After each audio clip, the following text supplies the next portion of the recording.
Next on the list is a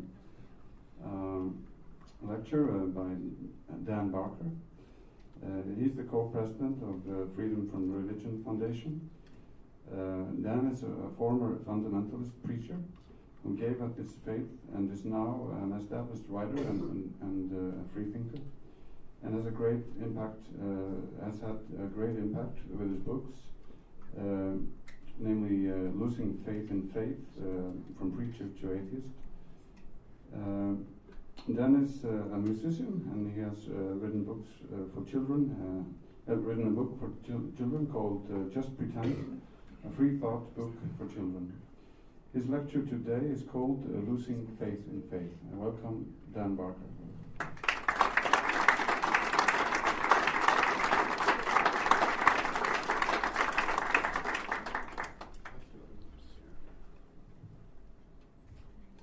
Frábært að vera hérna.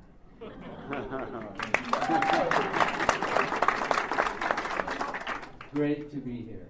A year ago when Hopi asked us if we would consider coming to this conference, we were excited about that. And I mentioned, maybe I should learn a little bit of Icelandic. So she said, okay, and then she mailed me a dictionary. She said, learn, and every week or two she would email me, how's your Icelandic coming? So, but then she told me right away, there's one indispensable phrase in Icelandic that you must learn, that you can't do without. I don't know if I can pronounce it correctly, but it's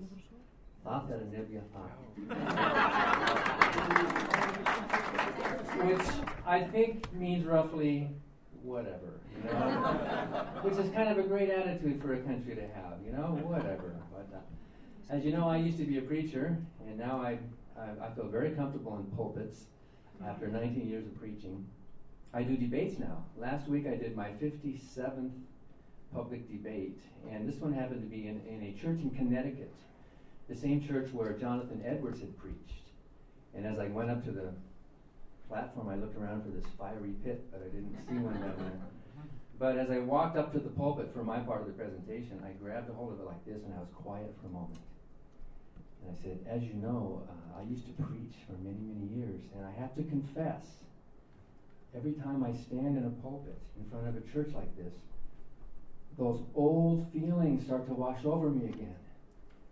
And I stand here almost completely unable to resist the urge to take up a collection.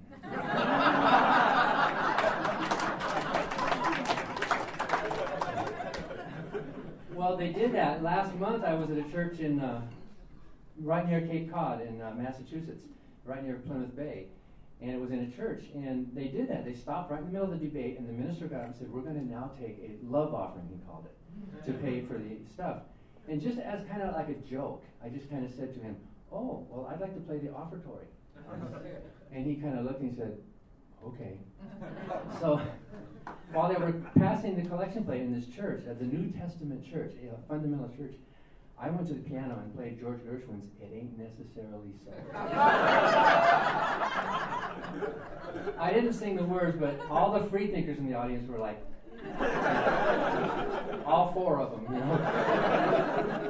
And the part, the things that you're liable to read in the Bible, it ain't necessarily. So that was one of the most fun things I've ever got to do. Besides this conference here. Our daughter, Sabrina, Annie Laurie and I are married, and she's going to speak next. We're co-presidents of the Freedom from Religion Foundation.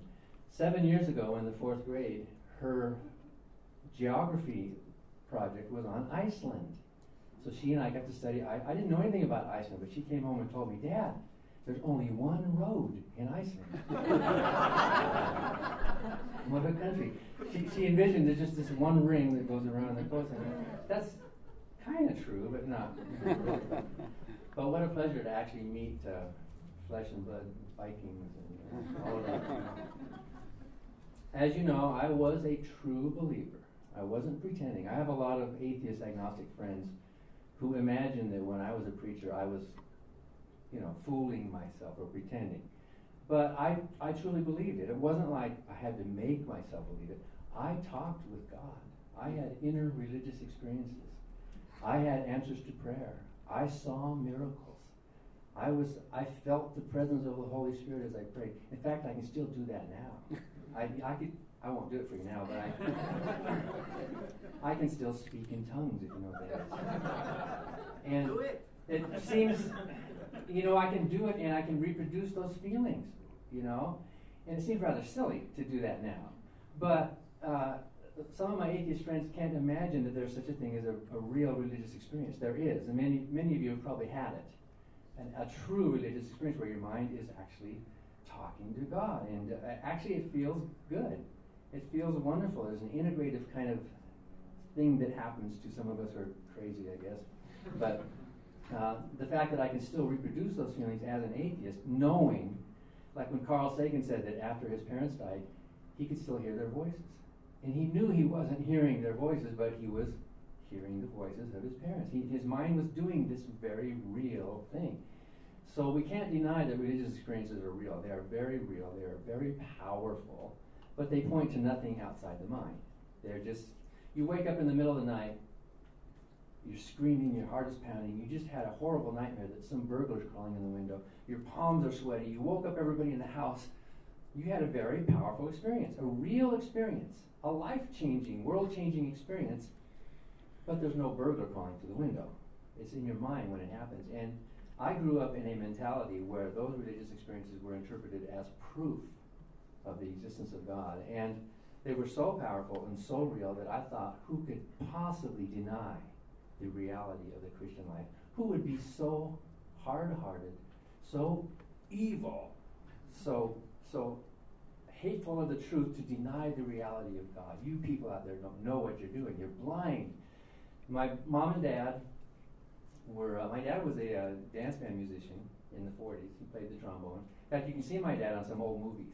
You ever watch that old movie Easter Parade with Judy Garland and Fred Astaire, that Irving Berlin musical? Well, that's my dad playing the trombone solo where Judy Garland comes up and puts her hand on his shoulder and he's kind of half self-consciously flirting with her. He got paid $80 for that. No royalties, but he got married and had children and suddenly became very conservative. How do we raise this family? How do we instill values and morality into this family? And of course, he reverted to his Christian upbringing in the Christian church. And he threw away all of his dance records. He put aside his trombone. He and Mom then became true believing fundamentalist Christians. We went to church at least 3 times a week, regularly. We had meetings in our homes. We had daily devotionals and prayer time, not just at meals. We weren't just sort of nominal Christians. They took it seriously. We started, when I was a young kid, we used to go door to door, knocking on doors, inviting people to join the religion. We used to have Saturday morning Bible studies for the kids in our neighborhood. We would invite them all in, to talk about Jesus and read the Bible. Is there a bottle of water here somewhere? There. Oh, thank you.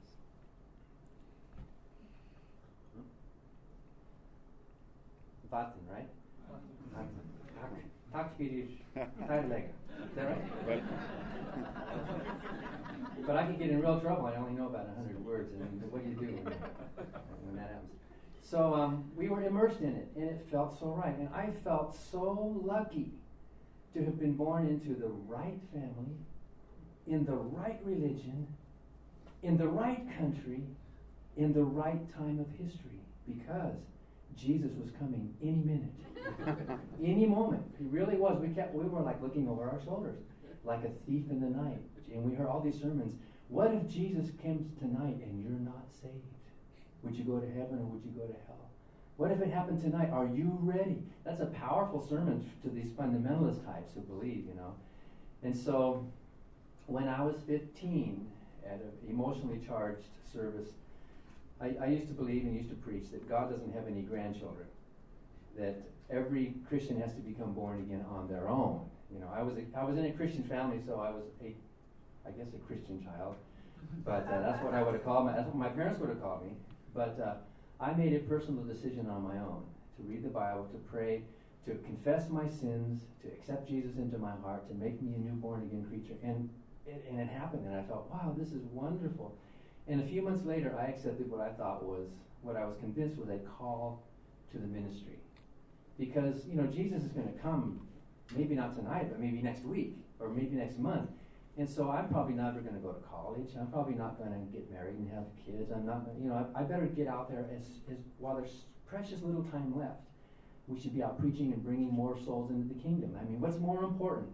Some temporal life here or the eternal life of people's souls? So I started preaching. I didn't wait to go to seminary before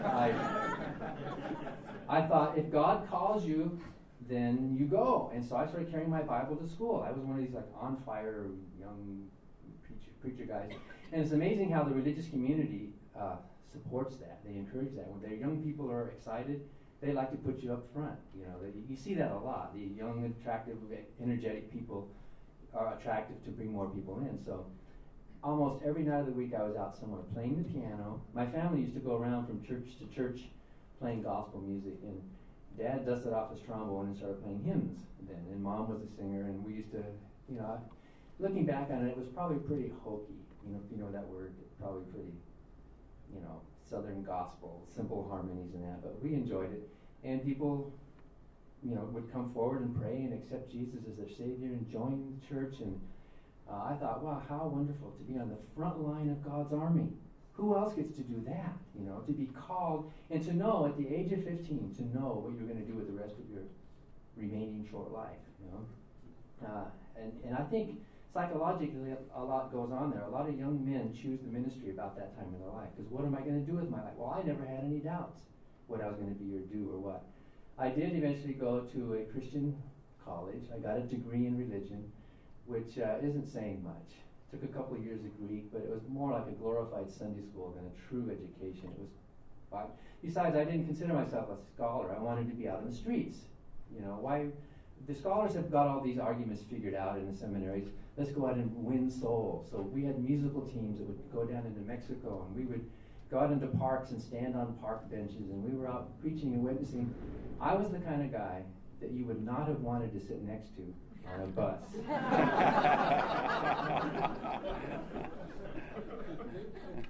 Hi, my name is Dan. I can see you're going through some real troubles in your life right now, aren't you? How does he know? And I know how you feel. I felt that way too.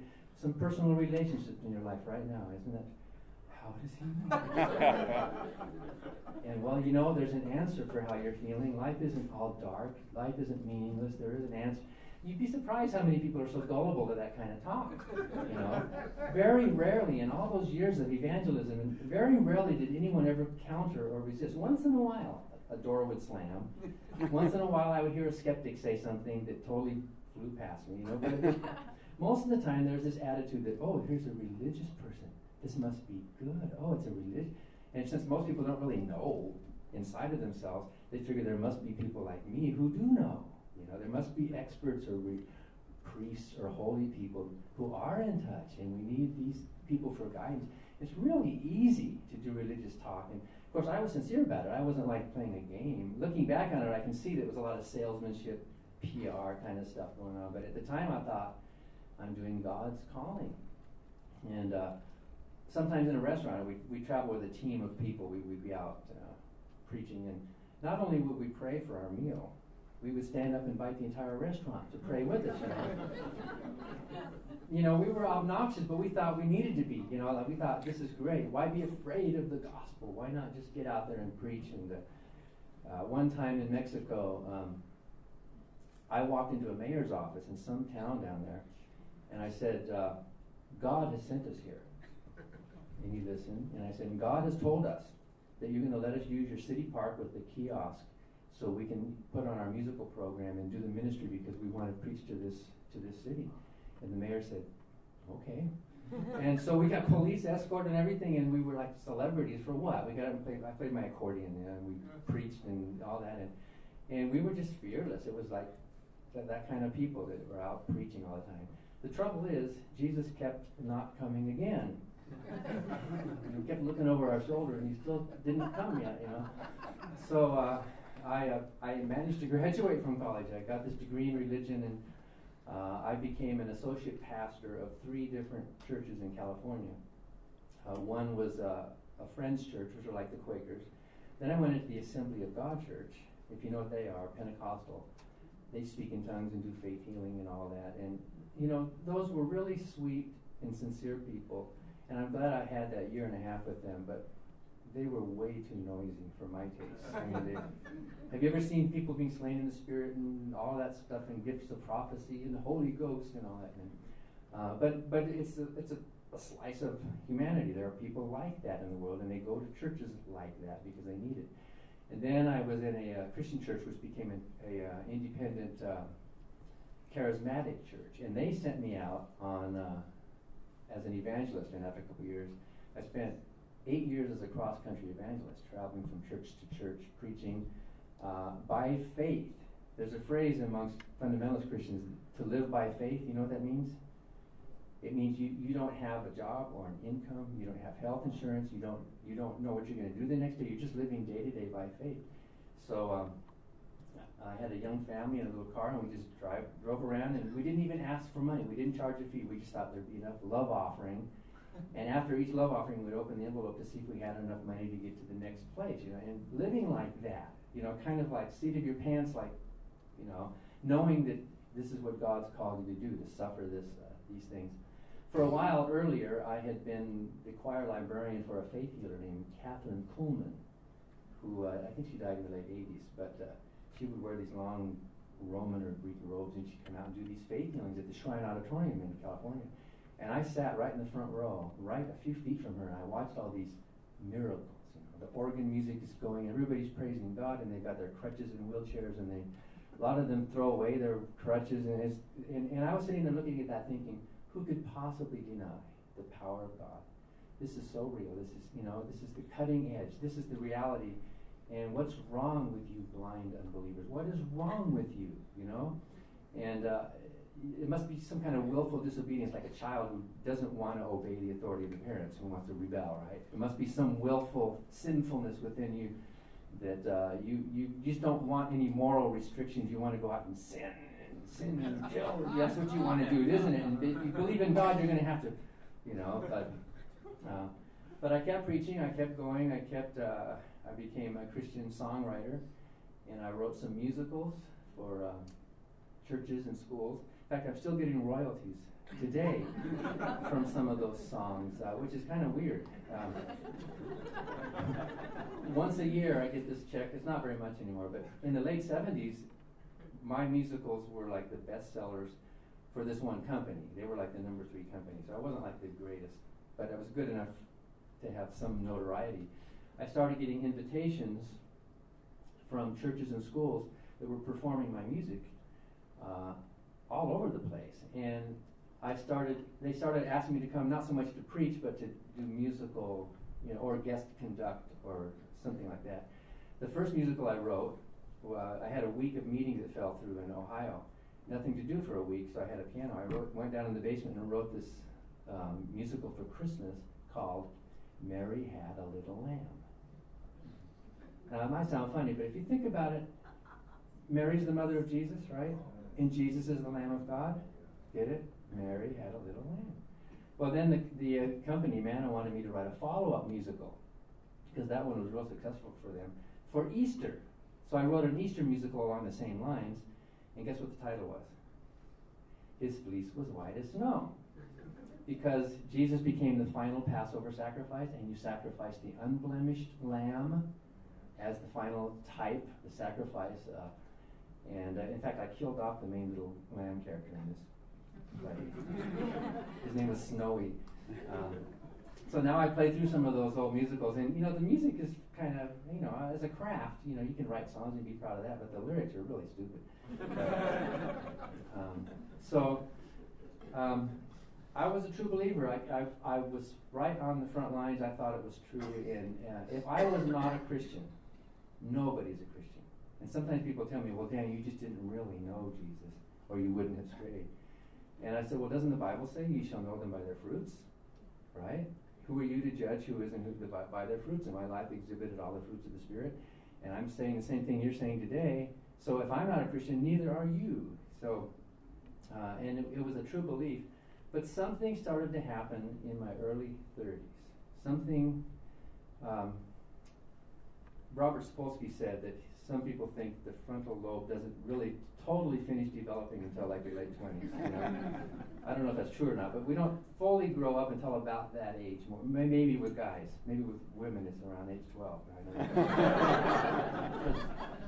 If you compare the antics of the two, I don't know, but something happened, and there's no word for it really. It was like a kind of intellectual hunger, maybe amplified by the fact that I had denied myself the real liberal arts education that I should have got.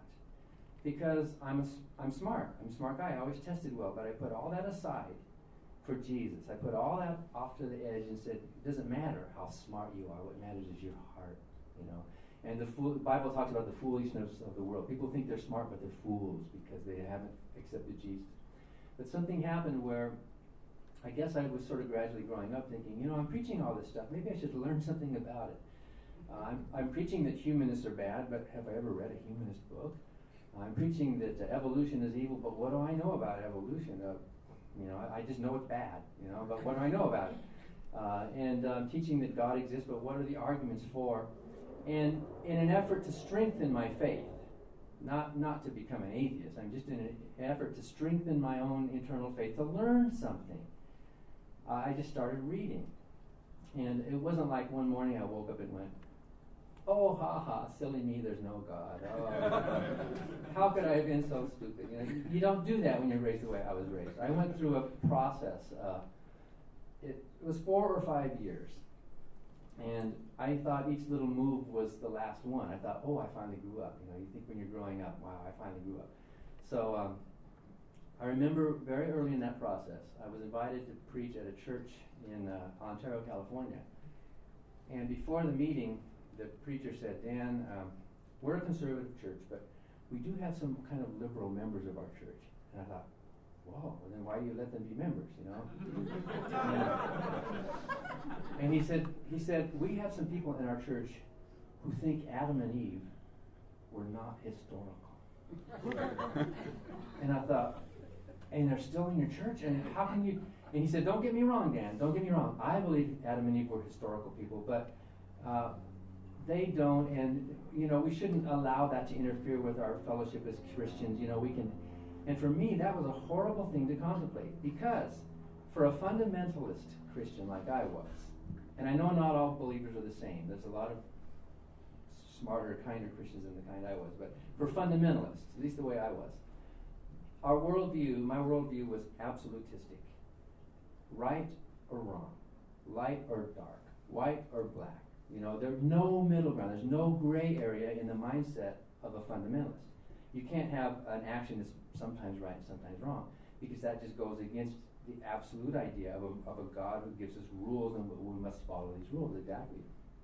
So, for me to even admit that there might be a gray area in anything, it probably seems silly to you, but for me it was a huge psychological, philosophical, and emotional leap to make, to say, okay, those people think that Adam and Eve were not historical, they were just sort of a metaphor, much like the story of the prodigal son, you know, the parable of the prodigal son that Jesus taught.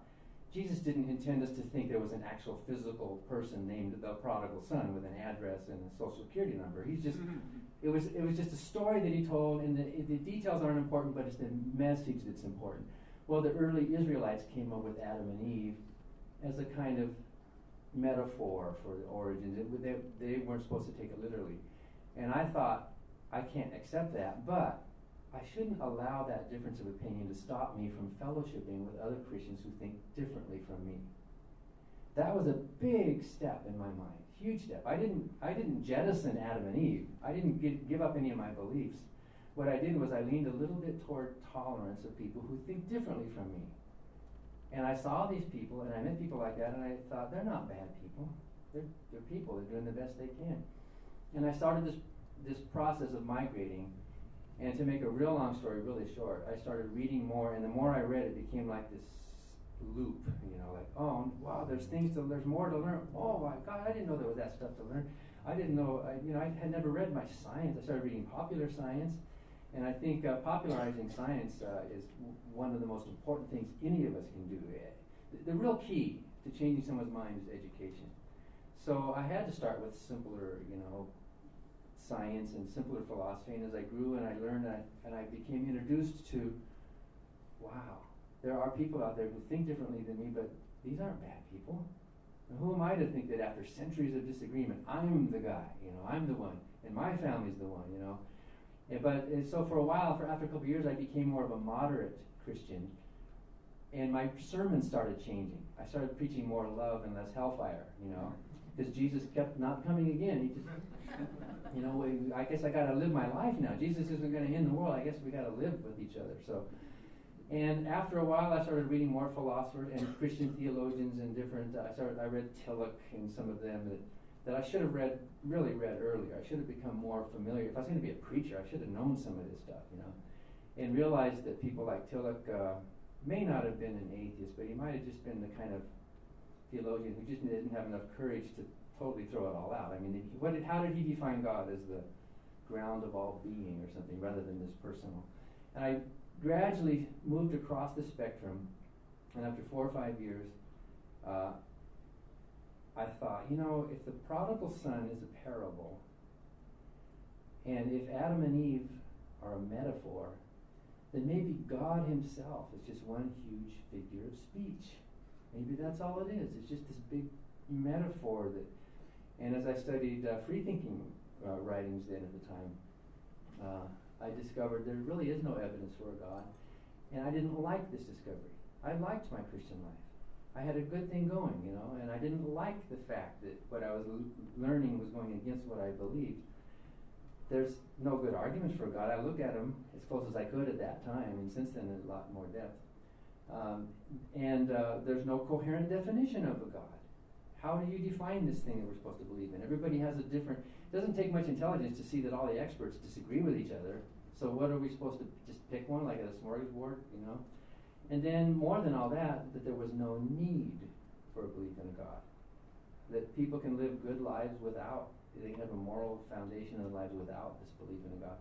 And in my own mind, without telling anybody else, I finally made this flip where what I like to say is I threw out all the bath water and I found out there's no baby there.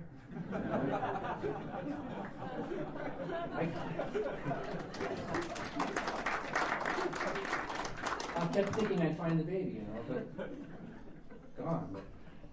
And I didn't tell anybody. And I have to confess to you guys. Do we have secular confessions? Can we do that?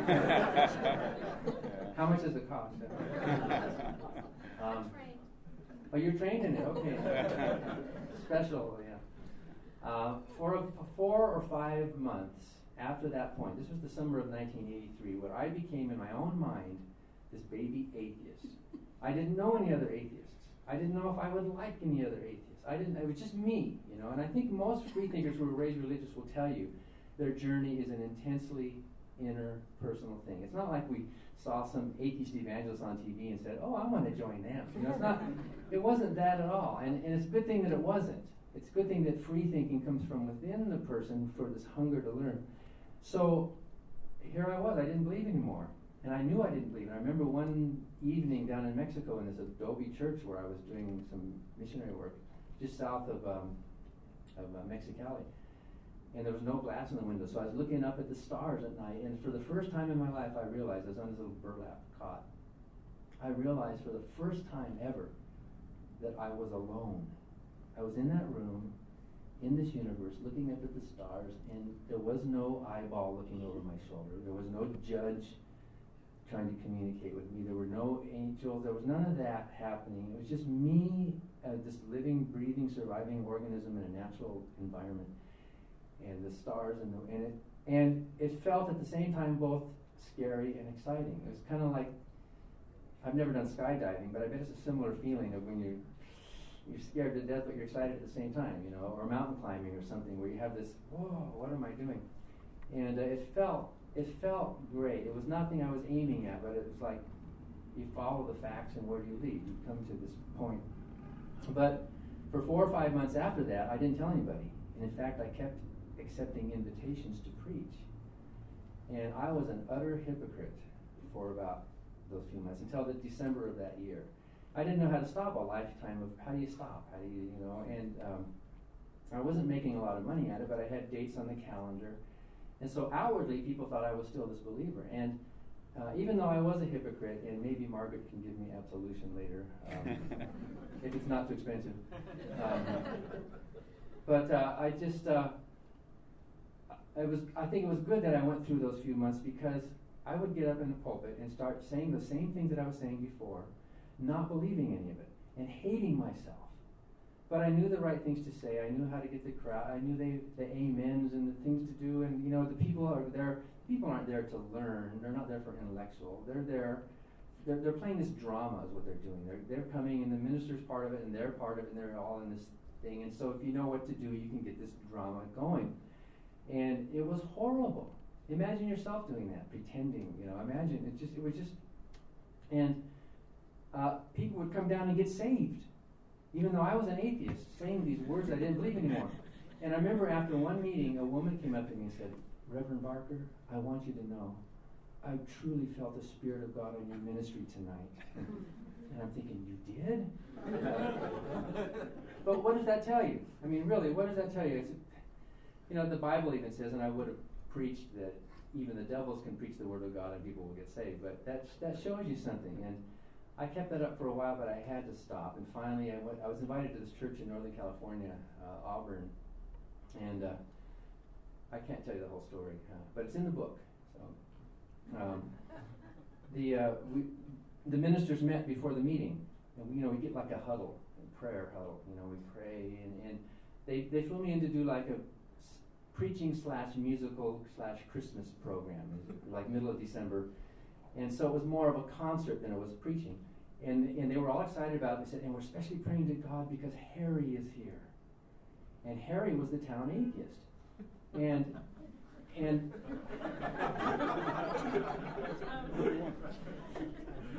so they're all praying. And Harry, they said, Harry's a great guy. He's a respected businessman in town. Everybody likes him. He'd give you the shirt off his back. He's just this great person. But he's not saved. He's not a Christian. So, but Harry had just remarried this young woman who became a born-again Christian, and she's been trying to drag him to church, you know. Imagine this, you know. And she said, Harry, why don't you come to this Christmas music program? It won't be preaching. It'll just be, you know, you can just come in. So she told everybody, he's coming. So, this was horrible. I went up in front, they had like a spotlight on the piano, and I was doing my stupid songs. A lot of them I had written. And it was like, I don't want to be doing this. This is not right. And I didn't know who Harry was, but I knew there was somebody out there. One of you people was out there in the audience. And almost at one point, I almost stopped and hit right in the middle and said, "This is crap."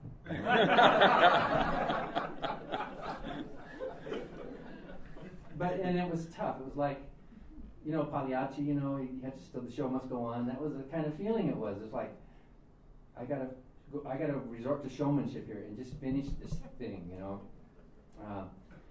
And finally did. And then afterwards, we went over to the preacher's house, just for a little post thing. And a few people came, and Harry came too. And I think I shook hands with Harry, but I couldn't look him in the eyes. I just couldn't, you know.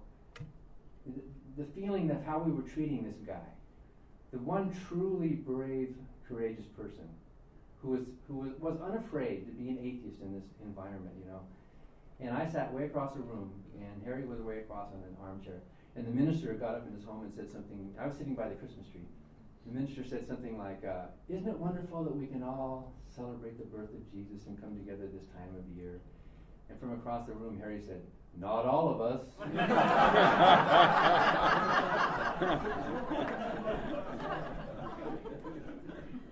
And that was amazing to me. I had so much respect for a person who would be so open. And I never saw Harry again. I don't know. I suppose I would have liked him as a person, but I never preached again. I said, I just can't do this. I went home, and a couple weeks later, the first week of January, I sent out a letter to everyone I could think of. Friends, co-missionaries, co-ministers, Christian publishers. I was right in the middle of writing another musical for Gospel Light Publications. If you know what VBS is, Vacation Bible School, during the summer, a lot of churches have these week-long vacation Bible school where they do shows and music. So for 3 or 4 years, I had written Gospel Lights mini musicale, and I hadn't finished it yet. And so I put a note on there to Wes Haystead. I said, I'm sure you would understand. I will understand, I'm sure, that if you want to find someone else to finish this project. Because I explained in my letter what I had gone through. Please, I don't believe anymore. Let's keep the door open to dialogue. Don't invite me to preach anymore. Or you can, but it'll be a different sermon. And so Wes Haystead called me up and said, well, Dan, I understand, but we got to finish this thing. We're on budget. We're on a schedule. And you're good and you're fast, and we got to get this thing done. So I said, okay, I'll finish the project as long as I can use a pseudonym. So if you ever see a mini musicale from Gospel Light written by Edwin Daniels, you can tell your friends that it was half written by an atheist. And to his credit, I think they imagined I was just going through a phase. Oh, will this be nice to Danny? He'll come back again to the faith. So after that time, the reactions I got, you can imagine, were all across the board. I received some wonderful, understanding letters and phone calls from Christian friends who were still friends today. Our friendship was friendship, not contingent. It was horizontal, we realized. And I was surprised and shocked at some of the ugly responses I got from people that I thought were my friends.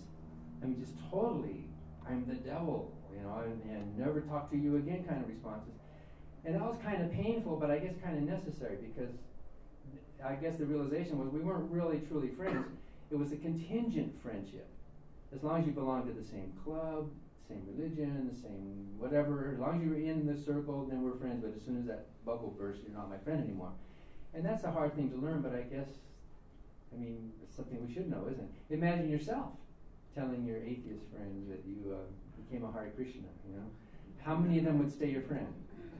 Some probably would, because you like each other as people, but probably a lot of them would get rid of you right away. So my mom was really shocked.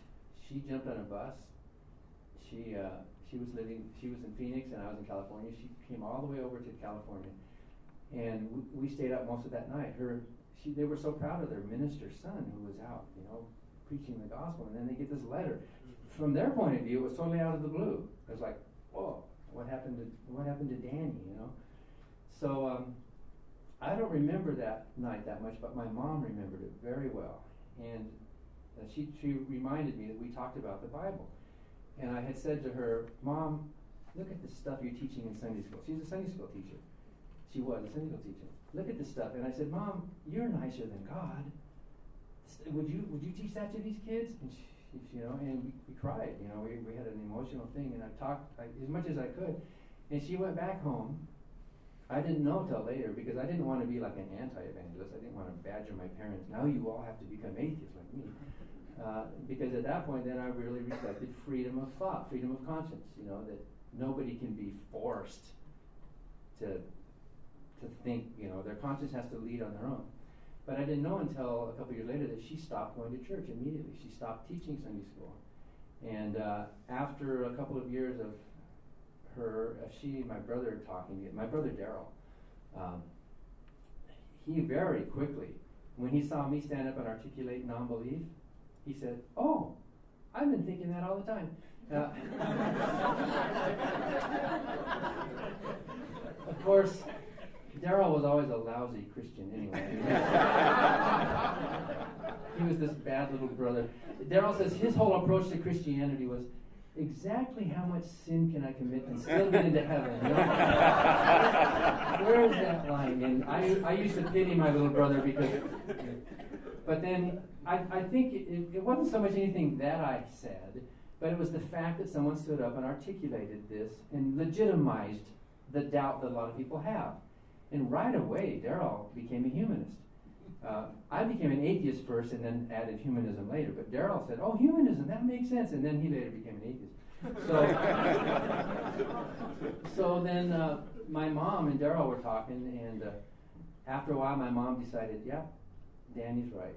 This doesn't make sense, all this stuff, and why didn't I see that, And she stopped believing, and my dad's an American Indian, and usually it's the male who walks in front and the female behind, But in this case, my mom was walking way out in front and reading, and it was about a year or so after that even my dad said, yeah, Danny's right. And they both became atheists and happy, and they stopped going to church, and the community, totally just forgot about them. The religious community just, a woman came up to mom in the store and put her hands on her, started praying in tongues to try to convert her back. But we do have another brother, Tom, who's there's 3 boys, and he's a born-again Christian. He's a good guy. He was a high school principal. We call him the white sheep of the family. And he can't figure out what in heck happened to his family. And usually when we get together, we just realize that our family values are more important than those things that divide us. And we don't. And Tom is smart enough and kind enough of a person to realize not to make too big of an issue, because we have such precious time anyway. Why spend it fighting? It was problematic when Mom died a couple years ago, because Mom wanted an atheistic, no religion service, but all these religious relatives, what do you do there? And we weren't sure what to do, and Dad asked if I would officiate, because I've done weddings and I still do secular ceremonies. And I shouldn't have said yes, because it's your own mother's memorial, but somehow showmanship, you got to do this thing. And the only thing Tom asked for was, could we maybe have a moment of silence? And I thought, okay, because I knew there's a lot of religious people out there, and cousins, and that had gone to church with us for years, and so we did have a moment of silence, and some of us fought, and we played some music in that, but and that was tough. But she didn't want any God talk, any religion. She died a strong, firm atheist, happy. My mom said after she became an atheist, she said, "This is great. This load is off my back. I don't have to hate anybody anymore. I can just love people now, She doesn't have to hate. She was supposed to hate gays, so I guess we're supposed to hate gays because the church says to hate them. And she just naturally was a loving person, so the personality came through. So that's a long story, very, very, very short. And I think in my case, and I can't speak for all Christians, or I can't make any recommendations for silver bullets about how to debate believers, because they're all different. You might spend your time debating biblical contradictions and find out that it's a liberal believer who agrees with you, so they don't care. Or they're debating evolution, because many or most theists in the United States accept the fact of evolution. It depends on the flavor. But if you're going to debate a fundamentalist like I was, an extremist, remember that their mind really is thinking differently. Their mind is absolutistic. Gray areas are a threat to them. Any morality that seems to them situational, which I think is the only true morality you can have, situational ethics. To them, that's a threat. It's unnerving. It's unsettling. Keep that in mind, that the words that you pick for that kind of a believer they're going to be forced one way or the other. They're not going to be seen as relational or relative or gray area things. They're going to have to pick a winner and a loser on all of these things. And it's tough talking to someone like that whose mind is absolute. When you try to point out to them that even the Bible isn't absolute, they don't see that. When you point out to them that Christian morality is not absolute, take any crucial social issue of the day that we're struggling with right now. You name it, abortion rights, or the death penalty, or gay marriage, or stem cell research, or the war, or doctor-assisted suicide, or a dozen other issues that society is struggling with right now. You find devout, Bible-believing, praying, good Christians on both sides of those issues, don't you? You see the marches, they're on both sides. So where's the absolute moral standard? Where is it? If the Bible is supposed to be this absolute guide for living, why do they not have that? But when you say that to them, what do they think? We have the right one and they have the wrong, right? It splits. There's a verse in the Bible in Revelation where God said, I would that you would be hot or cold, because if you're lukewarm, I'll spit you out of my mouth. And when I was a fundamentalist Christian, according to that verse, I actually had more respect for an atheist than for these wishy-washy, muddy, liberal believers, who were, didn't really know what they... There's a verse that says they have a form of godliness, but they deny the power thereof. And we were more threatened by liberal preachers than we were by atheists because, well, they're lost. The atheists are gone, you know, and they're going to hell. So forget about them. But these others are a threat because they make liberal thought attractive to believers. So my mind had to get into a point to where I could even handle relative thinking, where I was even comfortable enough saying, I don't know about something, or saying that maybe this is sometimes right and sometimes wrong. That was really hard for me to do. So if you're debating that kind of a person, keep that in mind. There were two things that would have impressed me a lot when I was a fundamentalist Christian. Two things, if you were going to try to talk to me back then. The first one would be if you knew anything about the Bible, because most believers don't. It would have impressed me. I mean, I wouldn't have said, oh, golly, gee, I respect you, but I would have been impressed by the fact that you know the Bible. And if you could point out anything about the Bible that's informed, because most of my Christian friends knew 5, 8, maybe 12 verses or something, and had a little bit of knowledge of this and that. But really, basically, there's no real call for having to be a Bible scholar. You just live your life. So if you know anything about Bible contradictions or the problems in textual criticism or comparative religion with Christianity, those kind of things would have impressed me as showing up how little I knew, right? So that's one thing that really I think is important for fundamentalists. The other one is morality.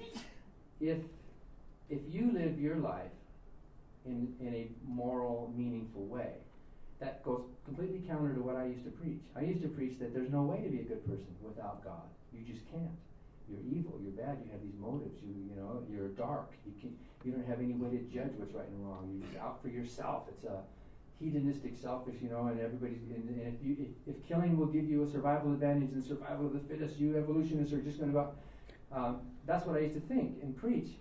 But to see another human being who was a non-believer living a good family life, talking about accountability and honesty and values and living their lives and and being humble enough to admit mistakes and all that kind of stuff, that is also impressive because it runs completely counter to what I used to preach and believe, that you could have a good life without a God.